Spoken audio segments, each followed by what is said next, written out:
প্রত্যেক মেয়ে তার বাবার ঘরের আদরের রাজকন্যা হয়ে থাকে। যখন শ্বশুর বাড়িতে আসে, সে যতই শিক্ষিত হোক, যতই জানে না কেন, অনেক কিছু শিক্ষার বাকি আছে, অনেক কিছু দেখার বাকি আছে। সে জীবনে যা করেনি, যা দেখেনি, সব কিছু তাকে শ্বশুর বাড়িতে এসে দেখতে হয়, শিখতে হয়, বুঝতে হয়, শুনতে হয় নানা ধরনের কথা। আসসালামু আলাইকুম, আপনারা সবাই কেমন আছেন?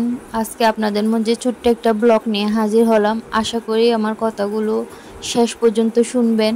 যদি কারো খারাপ লাগে প্লিজ কিছু মনে করিয়েন না। একটা সংসার গুছাতে, সংসারের দায়িত্ব পালন করতে তাকে রোবট হয়ে যেতে হয়। সংসার করতে হলেই তাকে সব কিছু মেনে নিতে হবে, ধৈর্য ধরতে হবে, সহ্য করতে হবে। তা না হলে তার জীবনে দুঃখ আছে।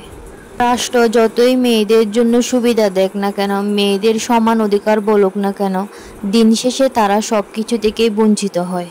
শ্বশুর বাড়িতে আসে আপনি এমন কিছু দেখবেন, এমন কিছু শিখবেন, হয়তো বিয়ের আগে কোনো মেয়ে তা চোখে দেখেইনি আর শিখেইনি। সকালে ঘুম থেকে উঠে রাতে ঘুমানোর আগ পর্যন্ত যত কিছু আছে, কাজকর্ম, সব কিছুতে আপনাকে ভালোভাবে পারফরমেন্স করতে হবে। যদি একটু ভুল হয় তাহলে শুনবেন নানান ধরনের কথা। এই কথাগুলো হয়তো আপনার মনের ভিতর ভূমিকম্পের মতো সব কিছু তছনছ করে দিবে। আপনি কাউকে কিছু বলতে পারবেন না, নিজেও সহ্য করতে পারবেন না। এটাই হলো মেয়েদের বিবাহিত জীবন। আপনি প্রতিদিন সব কিছু ভালোভাবে মেনটেন করতে পারলেও দেখবেন, যদি মাঝখানে একদিন ভুল হয় সামান্য কিছুতে, দেখবেন আপনি যা কিছু করে আসছেন সব কিছুই খারাপ, কোনো কিছুই আর ঠিক নেই। তাই সংসার জীবনে মেয়েদেরকে রোবট হয়ে যেতে হবে, যাতে আপনি একদিনও ভুল করতে না পারেন, একদিনও যাতে ভুল না হয় আপনার। সব কিছু যেন প্রতিদিন ঠিকঠাক মতো হয়।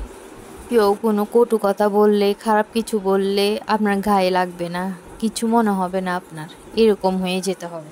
কথাগুলো কেন বলতেছি, মনে কেন আসতেছে সেটাও আমি নিজেও জানি না। সংসার জীবনে অশান্তি, ঝগড়া, ভালোবাসা সবগুলোই থাকবে। সব কিছু মেনে নিয়ে আমাদেরকে এগিয়ে যেতে হবে। দেখুন কত বই, আমি অনার্স 4th বর্ষে পড়ি। সংসার জীবনের পাশাপাশি পড়ালেখা করা কত যে কঠিন, যারা করা হয়তো তারা বুঝে। সবাই আমার জন্য দোয়া করবেন। এই ক্রাফটের কাজগুলো আমার নিজ হাতে গড়া। আমি এগুলো করি ফাঁকে ফাঁকে যখন একটু সময় পাই। আমার ভালো লাগে ক্রাফটের কাজ করতে। কেমন হয়েছে সবাই বলবেন। আমাদের হলো যৌথ ফ্যামিলি। সকালে প্রতিদিন আগে সকালের জন্য রুটি বানাতে হয়, ওদের রুটি ছাড়া চলে না সবার। আমার মেয়ে তো মাশাআল্লাহ আরও বেশি, ওর সকালে উঠে ঝোল দিয়ে অথবা মধু দিয়ে ও রুটি খাবে, এটাই ওর প্রথম ব্রেকফাস্ট। আজকে বেশি কিছু রান্না করতেছি না, হালকা পাতলা করতেছি। মাছ দিয়ে সবজি রান্না করতেছি আর মুরগির কলিজা ভুনা, ডাল, এগুলাই ও রান্না করতেছি, বেশি করতেছি না। সকালে যদি শর্ট পরে কিছু একটা ভাজি করব রুটি দিয়ে খাওয়ার জন্য। আর আমি সব কিছু শেষে সময় পেলে একটু পড়তে বসি। সবাই আমার জন্য দোয়া করবেন। আমার একটা স্বপ্ন আছে, সেটা যেন পূরণ হয়। আল্লাহ হাফেজ।